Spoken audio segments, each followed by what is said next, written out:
आप देख रहे हैं देश का सवाल और मैं हूं आपके साथ सचिन। आज सवाल यह है कि पश्चिम बंगाल की सियासी लड़ाई में ममता बनर्जी क्यों बौखलाई।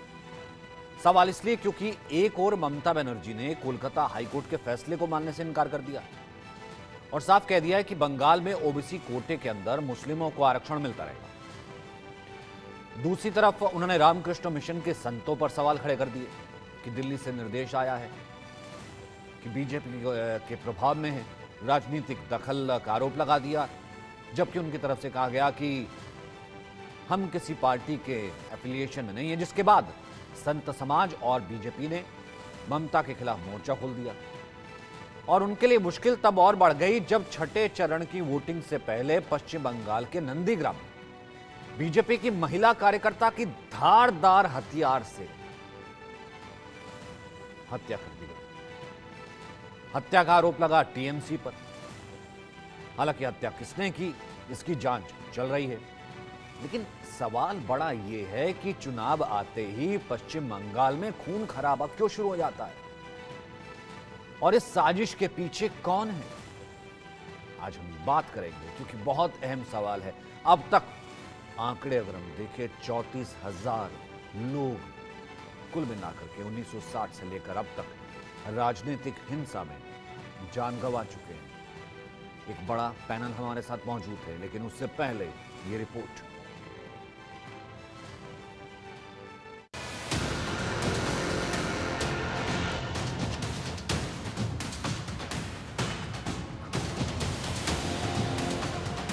आगजनी, हिंसा, हंगामा और बवाल। 2 दिन तक पश्चिम बंगाल हिंसा की आग में सुलगता रहा। बीजेपी की महिला कार्यकर्ता की निर्मम हत्या के बाद नंदीग्राम में तनाव बढ़ता रहा। हालांकि केंद्रीय सुरक्षा बलों की तैनाती के बाद नंदीग्राम में हिंसा की आग बुझ रही है, लेकिन सियासत सुलग उठी। बीजेपी ने अपनी कार्यकर्ता की हत्या का गुनहगार टीएमसी को बता दिया। जहां पर नंदीग्राम में 2 दिन के बाद चुनाव होने वाला है, नेक्स्ट फेज में चुनाव होने वाला है, वहां पर एक महिला का ऊपर अत्याचार और उनको पीट के उनका जो है जान ली गई है। मैं कहूंगा कि पश्चिम बंगाल में एक महिला जो है मुख्यमंत्री होकर भी ऐसा घटना हो रहा है, इससे दुख की बात और क्या हो सकता है। ममता बनर्जी सवालों के कटघरे में है। सवाल है कि आखिर चुनाव आते ही पश्चिम बंगाल क्यों धधकने लगता है। हर बार चुनाव में बंगाल को हिंसा की आग में कौन झोंकता है। क्या ये हिंसा सोची समझी साजिश है और कब तक लोग चुनावी हिंसा का शिकार होंगे। जान गए, इसके लिए हम लोग बहुत दुखित है। किसी का भी जान जाए ये तृणमूल कांग्रेस कभी नहीं चाहते हैं और तृणमूल कांग्रेस इसमें किसी भी तरह का कोई इन्वॉल्वमेंट नहीं है। ये पूरा बीजेपी का आपस के लड़ाई है। एक पारिवारिक विवाद को लेके 2 बीजेपी आदि और नब्बो, नया और पुराना, ये दोनों बीजेपी का लड़ाई में जानबूझ के यहाँ तृणमूल कांग्रेस की, यहाँ तृणमूल कांग्रेस है कहाँ। पश्चिम बंगाल में जब भी चुनाव आते हैं वहां बम बंदूक के धमाके शुरू हो जाते हैं। बैलेट के ऊपर बम और बंदूकें और बुलेट भारी पड़ती नजर आती है और महिलाओं के प्रति हिंसा, अत्याचार ये ममता जी के राज में खुलकर देखने को मिल रहा है। एक के बाद दूसरी शर्मनाक घटना घटती है और एक महिला मुख्यमंत्री के होते हुए महिलाओं पर अत्याचार होता है। चुनावी रण में पश्चिम बंगाल की सीएम घिरती जा रही हैं। एक ओर बीजेपी ने ममता के खिलाफ मोर्चा खोल रखा है, तो दूसरी ओर संत समाज ने भी ममता के खिलाफ हुंकार भर दी है। ममता के खिलाफ पश्चिम बंगाल के संत सड़कों पर उतर आए। वजह है साधु संतों को लेकर ममता बनर्जी का ये बयान।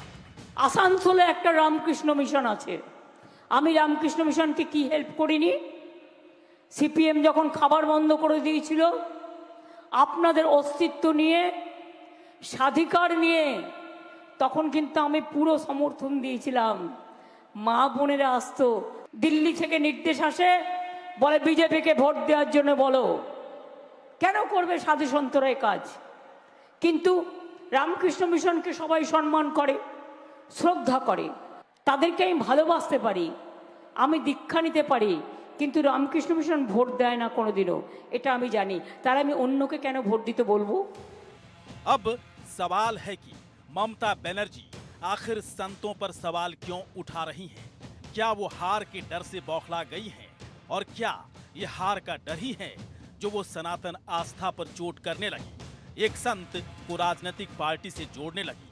टीएमसी के प्रति बंगाल के लोगों का आक्रोश मैं समझ सकता हूं, लेकिन बंगाल में सुपड़ा साफ होते देख टीएमसी भी बहुत बौखला गई है। अब टीएमसी मानवता की सेवा करने वाले संत समाज को गालियां देना शुरू कर दिया है। इस्कॉन, रामकृष्ण मिशन और भारत सेवाश्रम संघ के सेवा भाव से दुनिया भली भांति परिचित है। पश्चिम बंगाल में एक ओर संत समाज के अपमान पर घमासान छिड़ा है, तो दूसरी ओर नंदीग्राम की हिंसा पर भी ममता बनर्जी पर सवाल खड़े हो रहे हैं। और सवाल है कि क्या ममता बनर्जी चुनावी चक्रव्यूह में फंस गई हैं? और सवाल ये भी है कि संतों पर सवाल उठाएंगी तो दीदी वोट कैसे पाएंगी?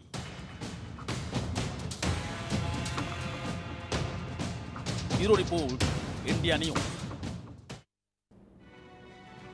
आखिर चुनाव आते बंगाल जलने क्यों लग जाता है? लोगों ने लेफ्ट को हटाया था, दीदी को लाए थे कि ऐसा है कि एक बदलाव आएगा और यहाँ पर एक महिला मुख्यमंत्री की अगुवाई में बंगाल शांत हो जाएगा। लेकिन बंगाल अब भी जल रहा है, हत्याएं हो रही, राजनीतिक हत्याएं हो रही हैं, संतों पर सवाल हो गए। तो सबसे पहले देश का बड़ा सवाल यही है कि तुष्टीकरण के लिए अब साधु संतों पर भी सवाल उठाए जा रहे हैं। माइक से दीदी हुगली से लगातार कह रही थी, इस्कॉन, रामकृष्ण मिशन, मानव सेवा आश्रम।